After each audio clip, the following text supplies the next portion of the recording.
जळगाव जिल्ह्यातील चाळीसगाव तालुक्यात हृदयद्रावक घटना समोर आली आहे। पोलिओ डोस घेतल्यानंतर अवघ्या 10 मिनिटात 2.5 महिन्यांच्या सचिता बोरसे या चिमुकलीचा मृत्यू झाला। त्यानंतर शवविच्छेदनासाठी जळगाव शासकीय वैद्यकीय महाविद्यालयात आणलेल्या मृतदेहाला ताब्यात घेण्यात विलंब झाल्याचा आरोप नातेवाईकांनी केला आहे।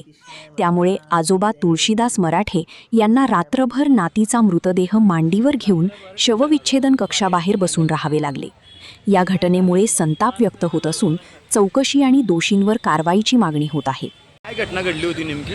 आमच्या नातीला आम्ही काल सकाळी टाकळीपुराच्या तालुका 40 गावात पोलिओचा डोस व ते एक दुसरा डोस देण्यासाठी घेऊन गेलो। डोस दिल्यानंतर ते आमचं बाळ 10 मिनिटाच्या आत बेशुद्ध अवस्थेत सारखं झालं। त्याच्यानंतर आम्ही खाजगी रुग्णालय 40 गाव साई हॉस्पिटल येथे नेले। त्यांनी आम्हाला सांगितले की तुमचं बाळ रात्रभर डेड झालं बाहेर। आम्ही परत घरी नेले व ज्या पीसी सेंटरवर जे डोस दिलेले होते त्यांना संपर्क साधला व त्यांना सांगितले की आमचं बाळ आज झालं। ते म्हटले की असं काही होत नाही, डोस दिल्याने दुसरा प्रॉब्लेम असेल। परंतु आम्ही त्याच्यानंतर त्यांनी आमची 4-5 तास तिथे जागेवर फोन घेतले। आम्हाला कुठेही पोलीस स्टेशनला जाऊ दिलं नाही बाहेर किंवा कुठलीही कारवाई करू देण्यासाठी ते भाग पाडत होते। जाऊ नका बुवा, आम्ही करून टाकू। त्याच्यानंतर आम्ही स्वतःहून पोलीस स्टेशनला गेलो।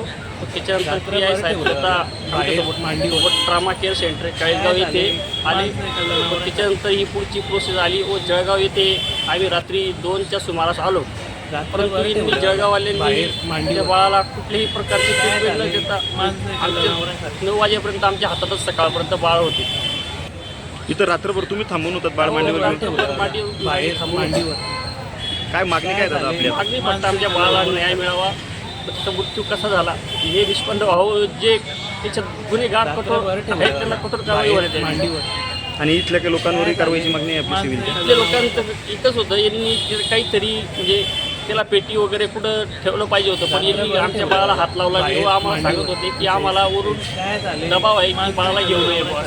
नाकातोंडातून फेस आला आता नाकातोंडातून त्या बाळाचा फेस यायला लागला तेव्हा बाहेर थोडे लोक आले। त्याच्यानंतर त्यांनी आता बाळाला आतमध्ये घेतली। आपलं नाव? तुळशीदास शिवदास मराठे।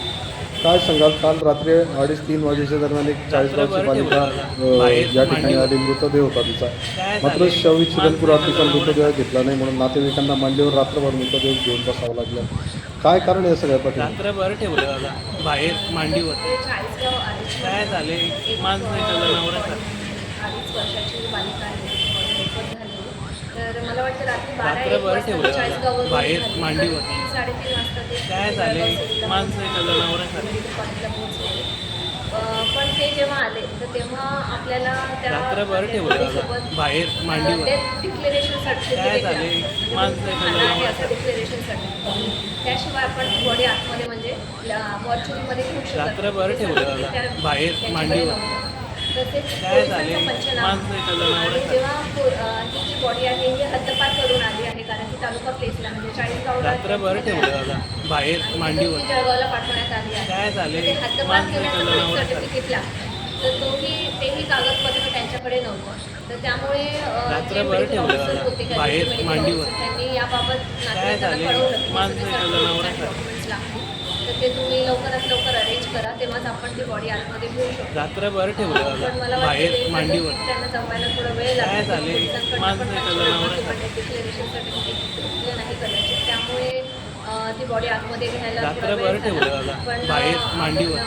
नंतर जेव्हा काय झाले? त्यांना आतमध्ये घेतलं आहे आणि आता PMची प्रोसिजर आम्ही चालू करू। मॅडम, याच्यात एक रात्रभर ठेवलं बाहेर मांडीवर की आम्ही डॉक्टरांना काय झाले? कागदपत्र आल्यानंतर दिवस उजाडल्यानंतर PM करा, पण पुढचं तिला शवपेटीमध्ये तर ठेवा। रात्रभर ठेवलं बाहेर मांडीवर। काय झाले? मला वाटतं मिसकम्युनिकेशन झाले, कारण की डॉक्टरांना हेच हवं होतं रात्रभर ठेवलं बाहेर मांडीवर। काय पुरावा नसतो आपल्याला, काय झाले?